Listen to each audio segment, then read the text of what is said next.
Hello, Guardian. I am afraid I have had to borrow Samlab today. You won't be seeing him for some time. Of course, I'm ready to provide you with sustenance instead.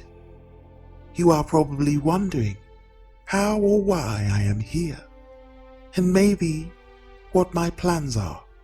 Of course, I'm not going to tell you. So here are Samlab's questions and ideas. Where is the Crown of Sorrow?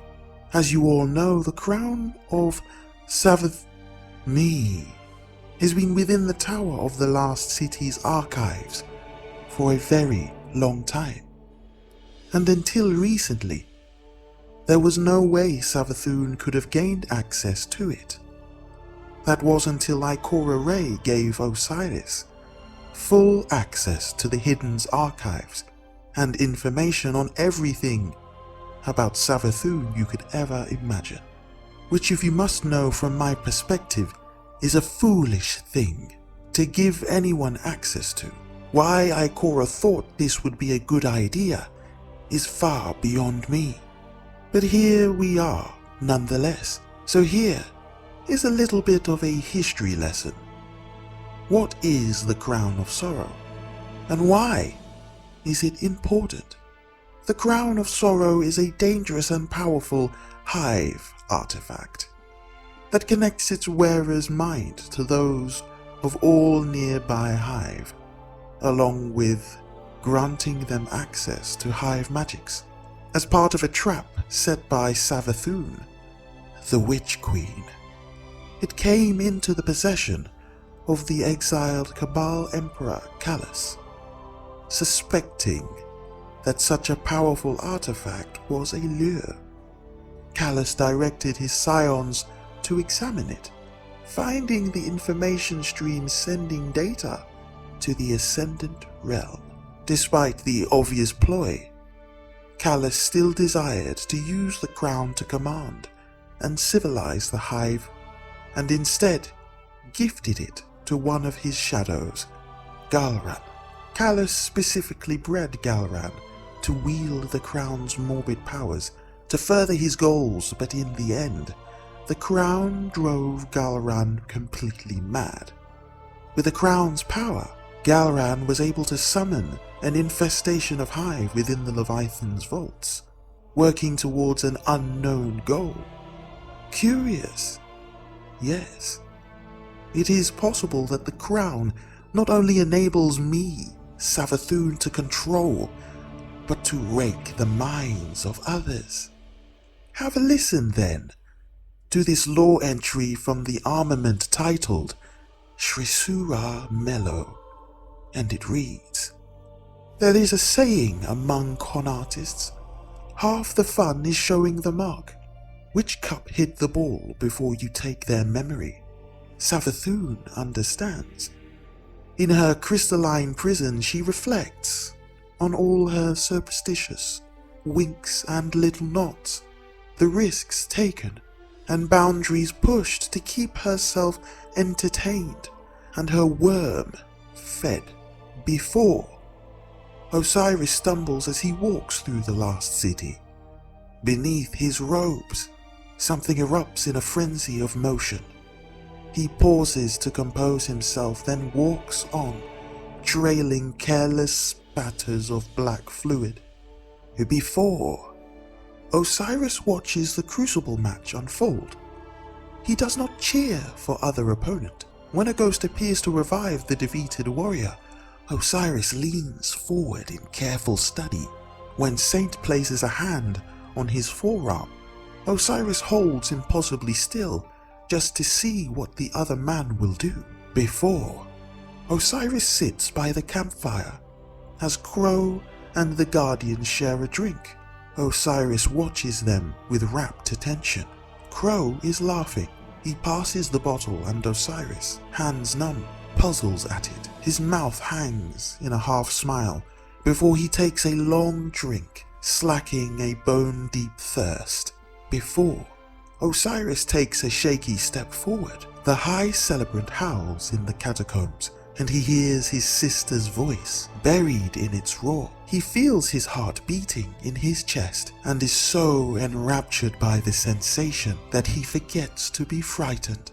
Before Savathun, physical form, a twisting instar, emerges from the shadow and crawls over the shattered pieces of the ghost. She reaches toward the ruined man before Savathun squeezes through the calcified channels of ascendant energy and manifests within the dangling Ahamkara skull. The man standing below the netting senses her presence. His light flares, and he draws his weapon with impossible speed. She has only a moment. She pushes her face down through the ropes upon her mouth and sings.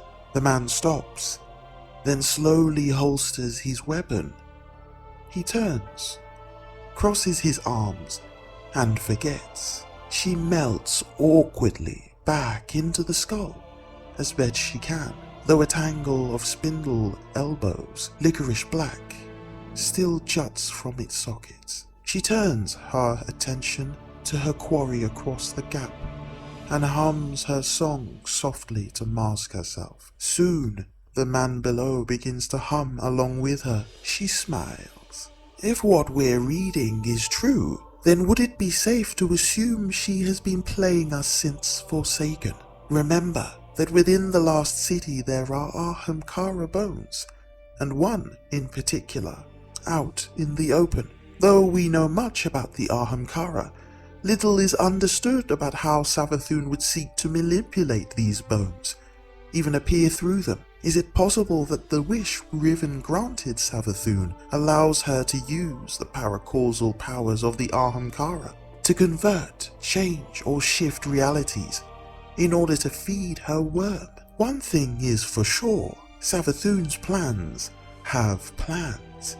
Those plans have escape routes, should anything go wrong. She is counting on Marasov's ego overtaking her. Have a listen to this lore entry from the armament Vulpecula. Thus it reads: Empress Keitel brooded over a holographic display of the dreaming city.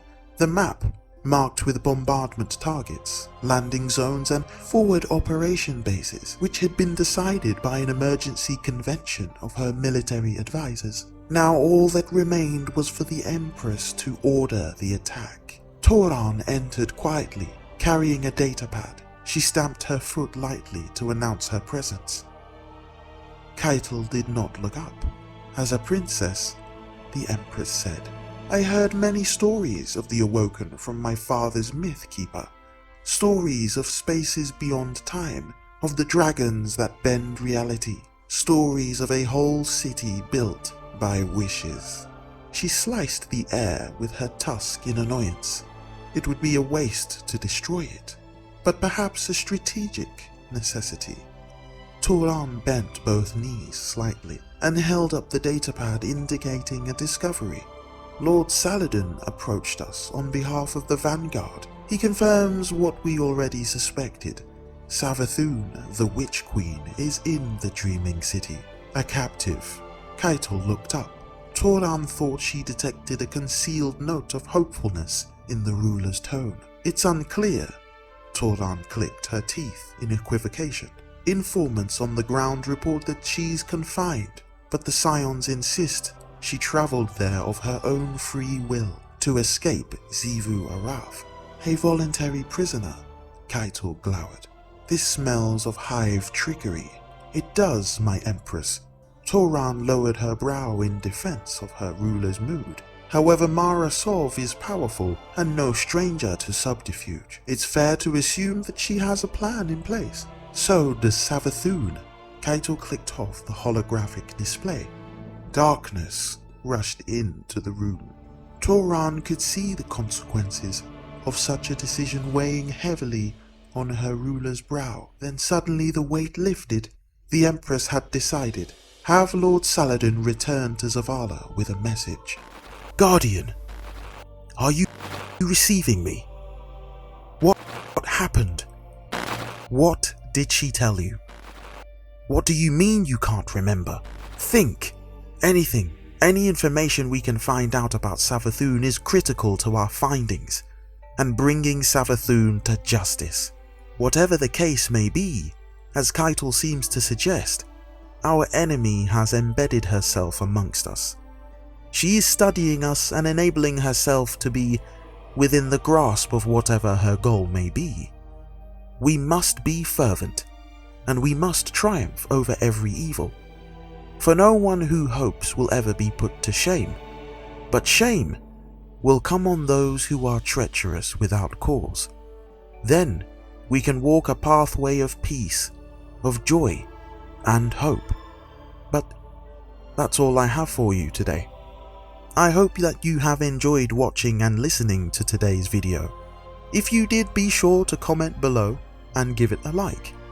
And consider subscribing and clicking the bell notification to find out when my next upload goes live. Remember that no matter what you're facing at this moment in time, you can do all things. Stay safe and Godspeed.